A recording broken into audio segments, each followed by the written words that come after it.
Hey everyone, in this video, I'll show you how to fix Google Chrome referrer policy misconfiguration, step by step, fully updated for 2026.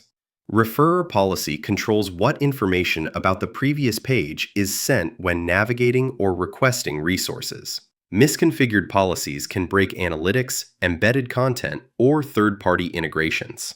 Let's start. First, open Google Chrome and launch Developer Tools using Ctrl+Shift+I on Windows or Command+Option+I on Mac. Go to the Network tab and reload the page. Click on Requests and check the Referrer Policy column or look at Request Headers to Referrer. This shows what referrer data is being sent. Next, inspect the site's HTTP headers.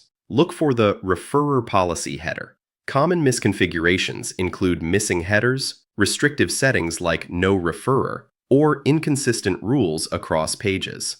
If headers are missing, configure your web server. For example, in Apache, add header set referrer policy strict origin when cross-origin. In Nginx, use add_header referrer-policy strict-origin when-cross-origin, semicolon. Choose a policy that balances privacy and functionality.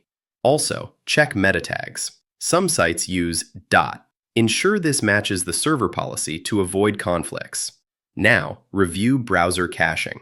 Clear cache via Settings arrow, Privacy and Security arrow, Clear browsing data, selecting cached images and files, to ensure Chrome fetches updated headers. If using extensions, disable privacy or security extensions that may modify or block referrer headers. Open Chrome://extensions to manage them. Finally, update Chrome via Chrome://settings/help and restart the browser.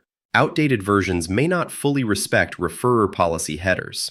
And that's it. By inspecting request headers, configuring server and meta tags, clearing cache, managing extensions, and updating Chrome, you can fix Google Chrome referrer policy misconfigurations effectively. If this guide helped you, like the video, share it, and subscribe for more step-by-step Chrome debugging tutorials.